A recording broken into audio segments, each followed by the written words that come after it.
입니다. 네, 오늘 우리 다 같이 자리에서 일어나셔서 오늘 본문 말씀 우리 하나님 앞에 함께 읽고 봉독하겠습니다. 느헤미야 5장 8절에서 13절까지의 말씀인데요. 우리 한 절씩 교독하겠습니다. 그들에게 이르기를 우리는 이방인의 손에 팔린 우리 형제 유다 사람들을 우리의 힘을 다하여 도로 찾았거늘 너희는 너희 형제를 팔고자 하느냐 더구나 우리의 손에 팔리게 하겠느냐 하매 그들이 잠잠하여 말이 없기로 내가 또 이르기를 너희의 소행이 좋지 못하도다. 우리의 대적 이방 사람의 비방을 생각하고 우리 하나님을 경외하는 가운데 행할 것이 아니냐. 나와 내 형제와 종자들도 역시 돈과 양식을 백성에게 구워 주었거니와 우리가 그 이자 받기를 그치자. 그런즉 너희는 그들에게 오늘이라도 그들의 밭과 포도원과 감람원과 집이며 너희가 구워 준 돈이나 양식이나 새 포도주나 기름의 100분의 1을 돌려보내라 하더니 그들이 말하기를 우리가 당신의 말씀대로 행하려고 보내고 그들에게서 아무것도 요구하지 아니하리이다 하기로 내가 제사장들을 불러 그들에게 그 말대로 행하겠다고 맹세하게 하고 내가 옷자락을 털며 이르기를 이 말대로 행하지 아니하는 모든 하나님이 또한 이와 같이 그 집과 산업에서 털어버리실지니 그는 빈손이 될지로다 하매 회중이 다 아멘하고 여호와를 찬송하고 백성들이 그 말한 대로 행하였느니라. 아멘. 네, 자리에 앉으시겠습니다. 네, 오늘은 느헤미야 5번째 시간. 오늘 말씀의 제목은 나의 일은 기억된다. 나의 일은 기억된다입니다. 혹시 지난주 말씀이 기억이 나십니까? 네, 기억하는 분이 이상한 분일 수 있습니다. 이게 오랜 임상 실험을 거쳐봤더니 교인들은 어제 말씀도 잘 기억하지 못한다 하는 것이 제가 가진 이 느낌입니다. 지난주 말씀을 혹시 기억하는 분이 계시면 조심하셔야 됩니다. 그건 보통 분이 아니시기 때문에. 우리가 지난주에 산발랏에 대해서 한번 생각을 해봤었죠. 그 주변의 나라들을 모아와서 공격했던 산발랏. 이 느헤미야와 유다 사람들이 그 무너진 성벽과 성문을 보수하고 재건하는 것에, 그래서 그 안에서 안전하게 살고자 할 때에 외부에서 오는 위협과 공격들이 있다라는 것입니다. 이것을 우리 믿음의 문제에 적용을 해보면 우리가 하나님과 더 친밀해지기 위해서, 그래서 개인적으로, 가정적으로, 교회적으로 우리가 무너진 신앙을 다시 한번 쌓아 올려보자. 크리스천으로서의 삶을 우리가 직장과 또 우리의 사업과 우리가 살아가는 곳에서 한번 향기나게 살아보자 하고 마음을 먹고 변화할 때 어김없이 문제가 생기고 갈등이 더 악화되고 하면서 그럼 그렇지, 괜한 짓이지 하고서 포기하게 만드는 그런 외부적인 공격이 있다는 것입니다. 사탄은 하나님과 우리가 더 깊은 펠로우십이 일어나지 못하도록 문제를 일으켜서 우리를 또 좌절하게 만드는 겁니다. 어떻게 해서든지 우리가 믿음으로 살려고 하고 새롭게 살기 위해서 일어나려고 할 때에 사탄은 이런 외부적인 공격을 통해서 우리를 다시 주저앉히게 만드는 그러한 공격이 있다는 것을 알고 우리가 외부적인 공격인 이 산발랏에게 우리의 마음을 빼앗기는 것이 아니라 그러한 공격 가운데서도 능히 그분을 의지하고 나아갈 때에 그분에게 힘과 능력을 얻을 수 있는 우리 힘의 원천이 되시는 하나님께 우리의 마음을 빼앗기며 살아가자라고 그렇게 지난 시간 이야기를 했습니다. 그래서 그렇게 하나님께 마음을 빼앗기기 위해서는 어떻게 해야 될까요? 우리의 시선을 고정하고 하나님을 의지하게 만드는 이 예배가 너무나도 중요합니다. 그리고 우리가 하나님을 의지할 때 우리의 삶에 어떠한 일들이 생기는가 하는 것을 나눌 수 있는 그런 믿음의 나눔의 자리에 함께 참여하는 것이 또한 매우 중요합니다. 그리고 하나님이 필요하지 않다라고 느끼며 얼마든지 하나님 없이 행복하게 살 수 있을 것 같은 그런 거짓된 욕망과 즐거움을 벗어나서 우리가 하나님 안에 있을 때 참 기쁨과 평안이 있다는 것을 알 수 있게 하는 그 기도의 자리가 우리에게 너무나도 필요한 것입니다. 그래서 우리가 외부적인 공격으로부터 우리의 영적인 부분을 재건하자 하는 것은 주일날 한 번 나와서 이렇게 말씀을 듣는 것으로 다 이루어질 수 있는 것이 아니라 어떻게 해서든지 교회의 예배와 기도하는 자리와 성도의 나눔의 자리가 있는 그곳에 우리가 함께 참여하여서 그 일들을 해 나갈 때에 그때 우리에게서 영적인 재건이 일어날 수 있다라는 것입니다. 그래서 우리가 아이들을 위해서 이번 주 금요일 날도 기도할 때에 우리 아이들이 학교로 돌아가기 전에 그 아이들이 유혹에 빠지지 않도록, 또 잘못된 성공에 목말라 하지 않도록, 공교육의 어떤 추악한 가르침보다 진리이신 하나님의 말씀에 가치관을 두고 사탄의 외부적인 공격으로부터 그들의 신앙이 무너지지 않도록 우리가 함께 예배해주고 그 아이들이 학교로 돌아가기 전에 기도해주고 하자는 것입니다. 그래서 우리 아이들 꼭 데려와 주시고 여러분들 가능한 한 금요일 날 함께 참여하셔서 우리 아이들을 위해서 기도해 줄 수 있는 그런 밤, 그런 금요 기도회 가지시길 바랍니다. 이렇게 우리가 이제 외부적인 문제를 보았다라면 오늘은 내부적인 문제를 말씀에서 볼 수 있습니다. 느헤미야는 유다 사람들과 함께 무너진 성벽과 성문을 지금 고쳐달기 위해서 엄청나게 열심히 지금 일을 하고 있습니다. 그런데 이번에는 외부적인 공격이 아니라 그들 내부 안에서 불평과 원망이 일어났습니다. 우리가 읽지는 않았지만 오늘 느헤미야 5장 1절에 보면 그때 백성들이 그들의 아내와 함께 크게 부르짖어 그들의 형제인 유다 사람들을 원망하는데 하고 나옵니다. 특이하게 1절에 보면은 아내들이 크게 아우성쳤다라고 그렇게 지금 말씀에 나오는데요, 아내들이 아우성쳤다라는 것은 무언가 지금 집안의 상황이 좋지 못하다는 것을 이야기하는 것입니다. 이 시대에도 아내가 아우성을 치면 어떻게 해야 됩니까? 빨리 집을 빠져나와 목숨을 구해야 됩니다. 그렇지 않으면 어떻게 해야 되죠? 아우성 치는 아내에게 맞장구를 좀 쳐주면 우리가 좀 살 수 있습니다. 마찬가지로 성벽과 지금 성문을 재건하기 위해서 남자들이 다 일을 하러 가는 상황입니다. 그런데 그 일을 하러 간다고 해서 돈을 받는 일은 아니었습니다. 그러니까 남자들이 그 일에 매달리는 동안 가정의 형편은 어떻겠습니까? 점점 어려워질 수밖에 없죠. 2절에서부터 보면은 어떠한 어려움을 겪었는지 그 하소연에 대한 이야기들이 나오는데요, 아무것도 없이 가난한 사람들은 지금 자기의 아들과 딸을 다른 사람에게 종으로 팔고 그 집에서 먹을 것을 구해와야 하는 그러한 상황이었습니다. 그리고 그거보다 조금 나아서 땅이라도 좀 있는 사람들은 그 땅을 담보로 저당을 잡히고 먹을 것을 구해와야 하는 마찬가지 신세였습니다. 그리고 그것보다 조금 더 나은 사람들, 그래서 먹고 사는 것에 지장이 좀 덜한 사람들은 페르시아 왕에게 세금을 바쳐야 해서 그 세금을 내기 위해 자기의 포도원과 땅을 또 저당 잡혀야 하는, 그리고 돈을 빌려야 하는 그러한 어려운 상황 가운데 처해 있었습니다. 자녀를 팔아 양식을 구하고 이제 그 자녀를 도로 찾아와야 되는데 그럴 만한 형편이 못 된 것입니다. 먹고 살기 위해 자기가 가진 땅과 포도원을 저당 잡히고 양식을 구해왔는데 그 땅과 포도원을 다시 또 찾아올 수 있을 만한 그런 경제적인 회복이 안 되는 겁니다. 그리고 마찬가지로 세금을 내기 위해서 땅과 포도원을 저당 잡히고 돈을 빌려왔는데 그것을 찾아올 수 없으니 이제는 자기가 가졌던 자식이며 자기가 가졌던 모든 재산들이 다 이제는 남의 소유가 되어버리는 그런 안타까운 일들이 막 일어나자 이 내부 안에서 원망이 터져나오고 불평이 생겨나고 여자들이 그리고 남자들이 울부짖게 되는 그러한 일들이 지금 일어나게 된 것이죠. 그런데 오늘 말씀을 읽어보면 이 원망의 대상이 누구입니까? 다른 이방 사람이 아니라 자기 동족 같은 유다 사람들에게 지금 원망을 하고 있는 것을 보게 됩니다. 외부에서 쳐들어와서 자기들의 자식들을 잡아가거나 땅을 빼앗아가는 것이 아니라 돈 많은 자기 형제, 자기 동족에게 자기 자식들이 종으로 팔리고 땅이 빼앗기고 하는 그런 일들이 생겨났다는 것입니다.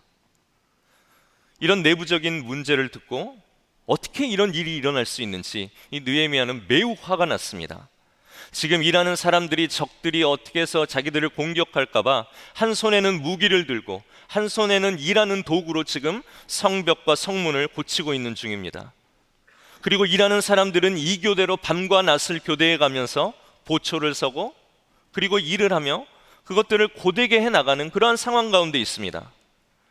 그런데 일부 특권 계층들은 자기의 재산과 영향력을 행사해서 같은 공동체에 있는 남의 자녀를 자기의 종으로 삼고 그들의 재산을 빼앗아 자기 배를 불리고 있었기 때문에 지금 느헤미야가 굉장히 화가 나 있는 상황입니다.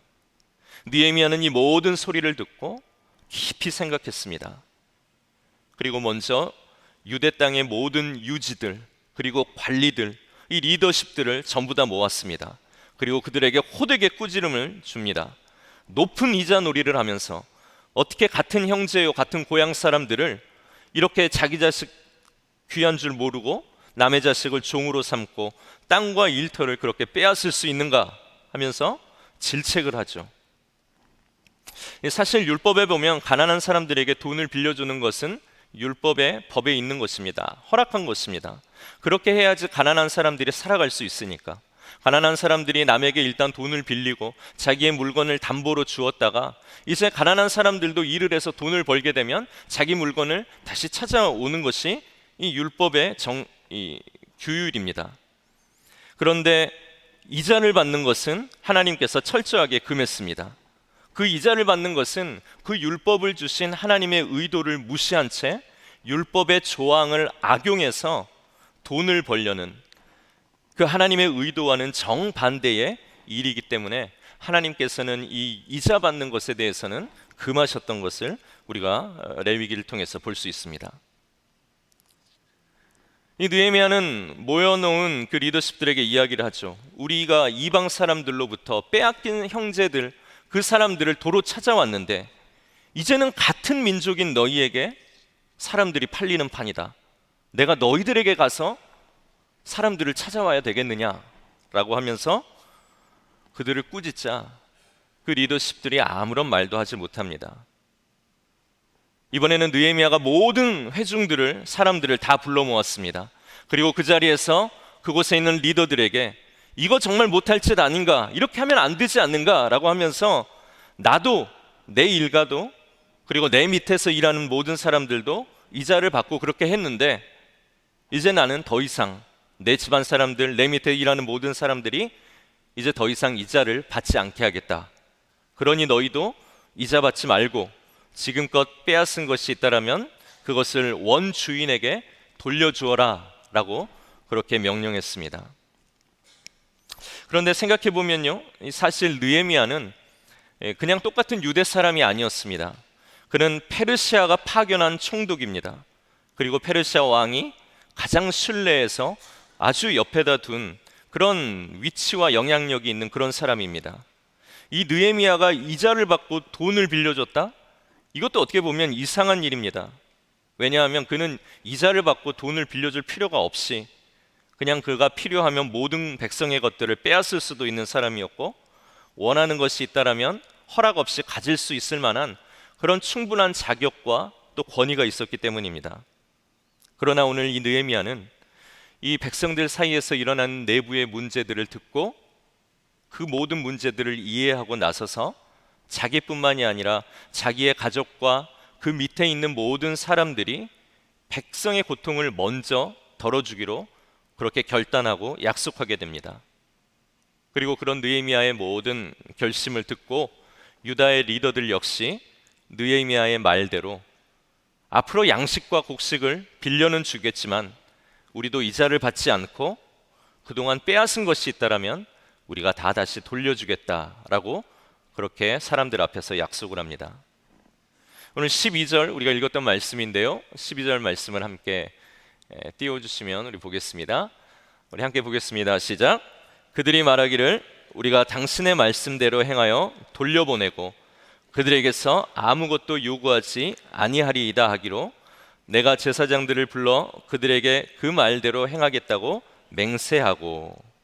느헤미야는 이 사람들이 이렇게 약속은 했지만 또 나중에 돌아가서 내가 언제 그랬나 하고서 말을 바꿀 가능성이 있기 때문에 이 제사장들을 불러서 하나님 앞에서 이것들을 약속하게 하고 절대 이것을 번복하지 못하도록, 딴지를 걸지 못하도록 증거를 삼습니다. 그리고 13절의 말씀이죠. 내가 옷자락을 털며 이르기를 이 말대로 행하지 아니하는 자는 모두 하나님이 또한 이와 같이 그 집과 산업에서 털어버리실지니 그는 곧 이렇게 털려서 빈손이 될지로다. 이 리더십들이 했던 약속 이거 지키지 않으면 느헤미야가 자기 옷을 탁 털면서 하나님께서도 너희를 이렇게 털어버리실 거고 너희들이 빈손이 되어서 그렇게 어려움에 처할 것이다 라고 이야기를 하죠. 그랬더니 회중이 어떻습니까? 기분이 좋았는지 막 아멘 아멘 하면서 찬송하고 백성들이 그 말한 대로 행하였다 하는 것이 오늘 이 느헤미야 5장의 전반부의 말씀입니다. 오늘 느헤미야는 이런 결정을 내리고 회중이 그 안에서 기뻐하게 되고 그렇게 느헤미야와 리더들의 헌신과 희생을 통하여서 그들 안에서 일어날 수 있는 모든 내부적인 문제들이 잘 해결되어 넘어가는 것을 보게 됩니다. 성벽을 쌓고 성문을 만들어 짓는 일이 얼마나 고되고 힘겨웠겠습니까? 그런데 오히려 그 어려움 중에 백성들이 잃어버린 형제애를 되찾고 부유한 자들의 풍요로움이 가난한 자들에게로 흘러들어가는 그런 은혜가 일어나서 오늘 느헤미야가 지도하는 그 땅이 온전히 하나님의 나라와 같은 율법의 조문이 아니라 율법의 정신이 이루어지고 지켜지는 그러한 나라가 되어서 오늘 그들의 일과 그들의 비전은 너무나도 힘든 것들이었지만 그것들을 이루며 나아가는 그 회중 안에, 그 가족들 안에는 다시 한번 더 깊은 펠로우십이 일어나게 되는 하나님의 놀라운 은혜를 보게 되고 공동체의 회복을 오늘 우리가 이 말씀을 통해서 보게 됩니다. 물론 그렇게 했다고 해서 그것이 영원히 좋은 방식으로 남았다라는 것은 아니지만 어려운 공동체일수록 어려운 공동체임에도 불구하고 오늘 그 공동체 안에서 하나님의 뜻대로 행하는 사람들 때문에 그 공동체가 따뜻해지고 그 안에서 더 깊은 펠로우십이 얼마든지 일어날 수 있다라는 것을 오늘 보여주고 있는 그러한 말씀이라는 것입니다. 오늘 느헤미야는 자신의 결단을 내리고 또 리더십에게 옳은 방향을 제시했습니다.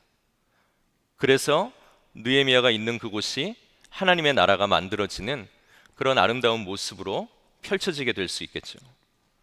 정말 멋진 리더의 모습이 아닙니까? 어떻게 하면 이런 사람이 될 수 있을까요? 저는 여러분들과 함께 이 시간에 마음속에 깊이 두고 살았으면 하는 한 가지 표현이 있습니다. 그것은 성경에 나오는 말씀이고 그것은 느헤미야로 하여금 자기의 기득권을 포기하게 만드는 힘이었고 리더들과 어떻게 보면 어렵고 불편한 상황이 될 수 있었음에도 불구하고 리더들의 잘못을 꾸짖고 그들에게 바른 방향을 제시하면서 당연히 해야 할 말을 할 수 있었던 그러한 힘이 되기도 했습니다. 그것이 어떤 말씀이냐면 오늘 느헤미야 5장 9절과 15절에 있는 말씀인데요. 9절 말씀이 이렇습니다. 쭉 나오죠. 내가 너희에게 이르기를 너희의 소행이 좋지 못하도다 하고서 쭉 이야기하다가 마지막 부분에 이렇게 나옵니다. 우리 하나님을 경외하는 가운데 행할 것이 아니냐.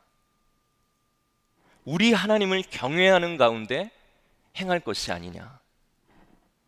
공동번역 성경에는 이렇게 되어 있습니다. 하나님 두려운 줄 알고 살아야 할 것이 아니요. 세번역 성경에는 하나님을 두려워하면서 살아야 합니다 라고 이렇게 번역되어 있습니다. 한 사람이 무너져가는 한 공동체 안에서 그 공동체를 바로잡기 위해서 진정으로 해야 하는 것은 하나님을 두려워하는 마음으로 살아야 한다는 것입니다. 하나님을 경외하는 마음을 가지고 행할 때에 그 가운데 그를 통해 하나님의 뜻과 나라가 이루어진다는 것입니다. 그리고 15절에도 하나님 경외함에 대해서 나오는데 나는 하나님을 경외함으로 이같이 행하지 아니하였고 하고 느헤미야가 하는 말이 나옵니다. 공동번역 성경에는 나는 하나님이 두려워서 그런 일을 하지 않았다 라고 번역이 되고 세번역 성경에는 나는 하나님이 두려워서도 그렇게 하지 않았다 라고 번역이 되어 있습니다. 하나님을 경외하였기 때문에 그분 앞에서 해야 할 것을 하고 하나님을 경외하였기 때문에 하나님 앞에서 하지 말아야 할 것들을 멈출 수 있었다는 것입니다. 오늘 그것이 하나님의 공동체를 세워가는 우리 모두의 삶의 기준이 되어야 한다는 것입니다. 그러지 못하면 우리는 자꾸 사람의 눈치를 보고 자녀들의 눈치를 보고 세상의 눈치를 볼 수밖에 없습니다. 그러나 우리가 하나님을 경외할 수만 있다면 어떤 순간, 어떤 자리, 어떤 상황 가운데서도 가장 위대하시고 가장 두려운 하나님 그분만을 경외하고 두려워할 수 있다라면 우리는 그 순간 하나님께서 원하시는 일들을 느헤미야처럼 담대히 해나가고 사람들에게 인기 있는 방향이 아니라 하나님이 원하시는 정말로 옳은 방향의 길을 제시할 수 있는 그런 리더들이 될 수 있고 그런 성도가 될 수 있다는 것입니다. 오늘 공동번역 성경과 새번역 성경의 이 두려움으로 번역된 경외라는 말은 좋은 두려움을 뜻하는 말입니다. 세상에 좋은 두려움이 어디 있습니까? 라고 질문할 수 있지만 있습니다. 그런 두려움.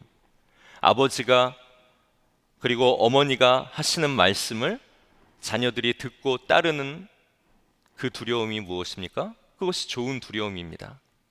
아버지와 어머니에 대한 건전한 두려움, 좋은 두려움은 부모에 대해 그 말씀에 귀를 기울이게 하고 그 부모의 말씀을 순종하여 따르게 합니다. 그리고 그 말을 따를 때에 어떻습니까? 자기에게 위험이 아니라 안전이, 불행이 아니라 행복이 찾아온다라는 것을 계속적인 순종을 통해 알게 되면서 그 건전하고 좋은 두려움 갖는 것을 두려워하지 않고 싫어하지 않는다라는 것입니다. 왜냐하면 좋은 두려움이란 공포 가운데서 온 것이 아니라 사랑 가운데서 온 것이기 때문에 그렇습니다.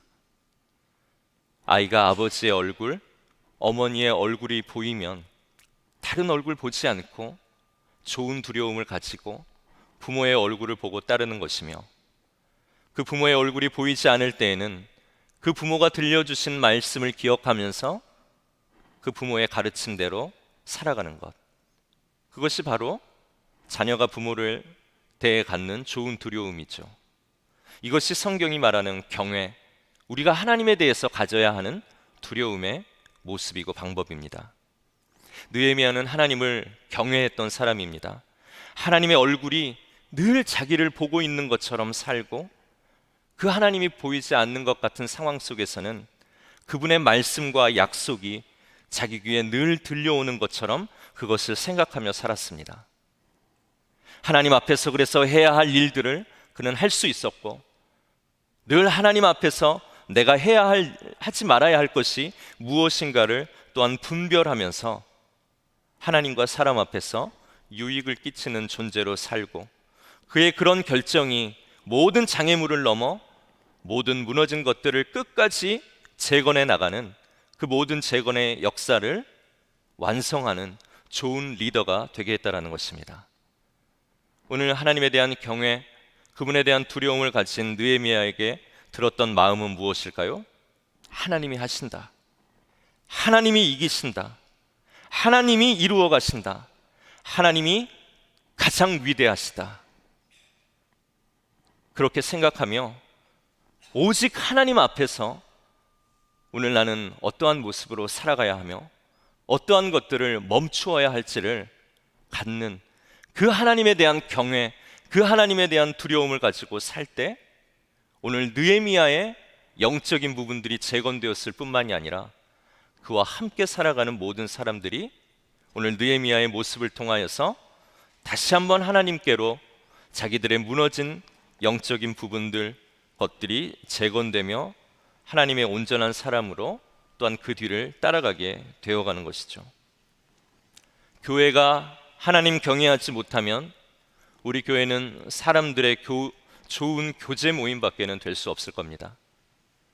우리가 교회가 하나님 경외하지 못하고 하나님 두려워하지 못하면 오늘 이 교회는 그냥 사람들의 좋은 친목 모임으로 그냥 우리끼리의 편안함과 안락함과 행복함을 위해 일하며 살아갈 수밖에 없는 것입니다.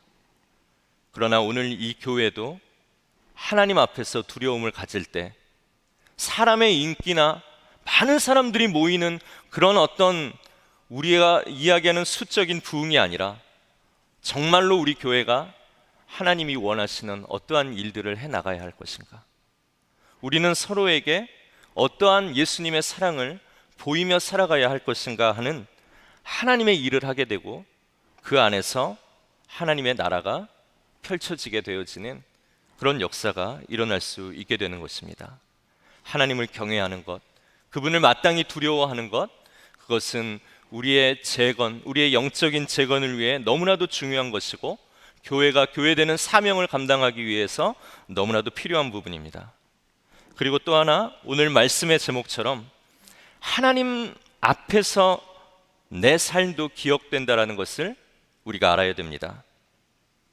하나님을 의지하는 모습, 어떤 순간에도 어떤 어려운 상황에도 내가 하나님만을 따랐던 내 삶을 하나님은 기억하신다라는 것입니다.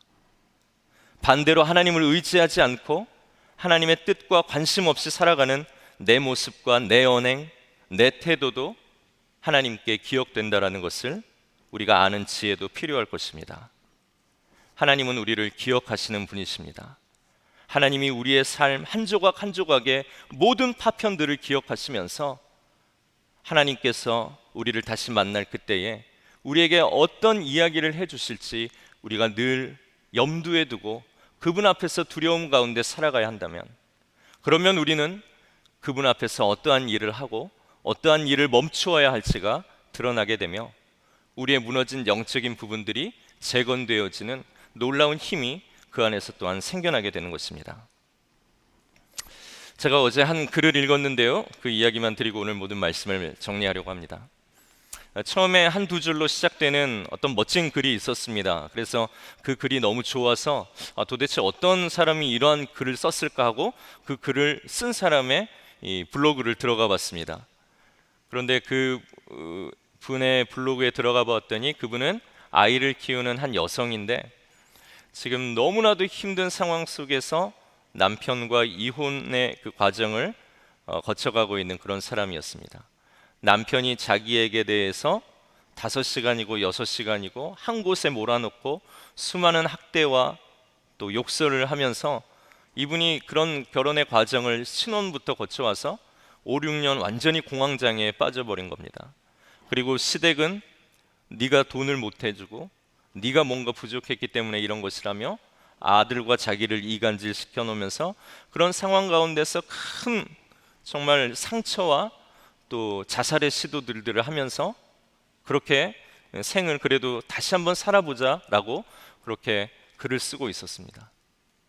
그런데 그 글을 쭉 읽다 보니까요, 되게 놀라운 사실이 하나 있는데, 그 시부모님 되는, 그렇게 자기에게 악랄한 말을 하고 남편과 이간질을 하는 그 시부모님인 그 시아버지는 한국에서 이름만 대면 알만한 대형 교회의 장로님이고, 그 어머니는 그 교회에서 아주 신실하기로 유명한 권사님이라는 겁니다.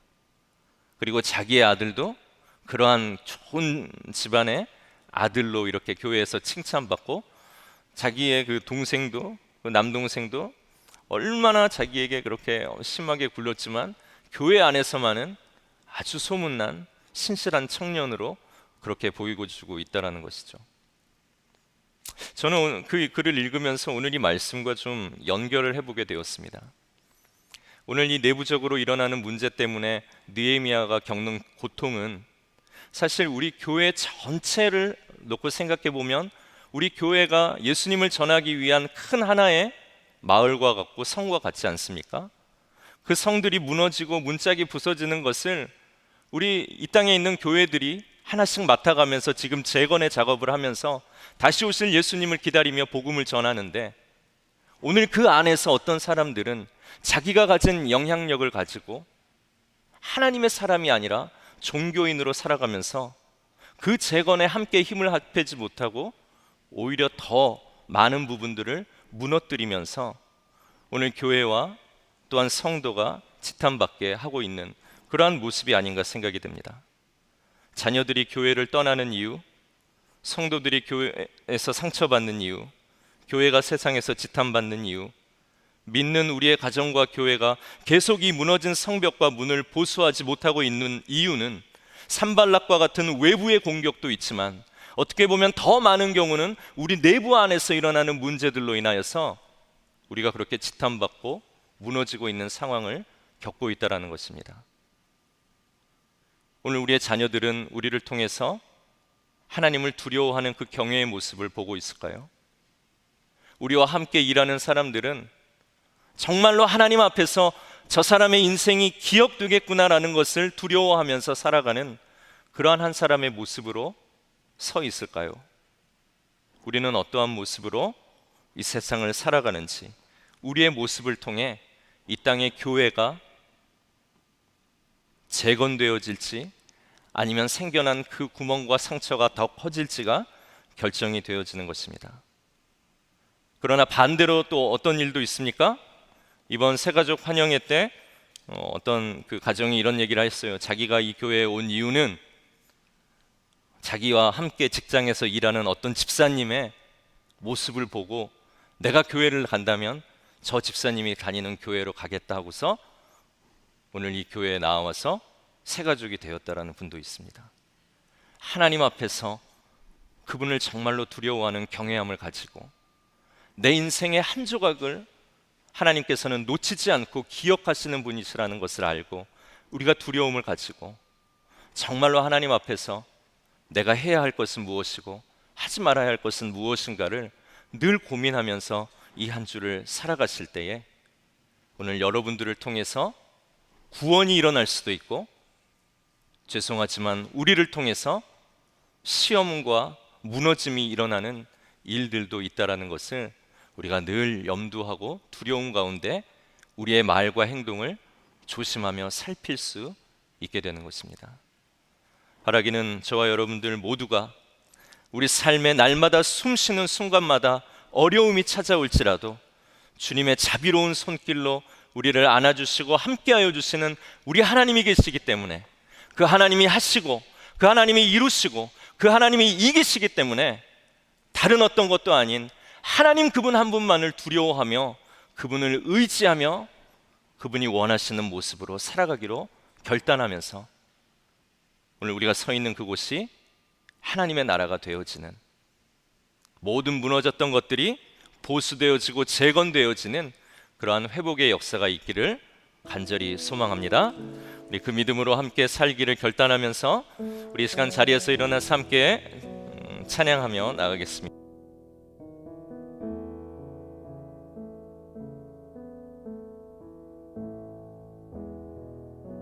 제목이 날마다 숨쉬는 순간마다 내 앞에 어려운 일 보지만 우리 주님의 따뜻함으로 이 모든 일들을 우리가 이기고 나아가게 하심을 우리가 믿음으로 고백하면서 함께 찬양하겠습니다.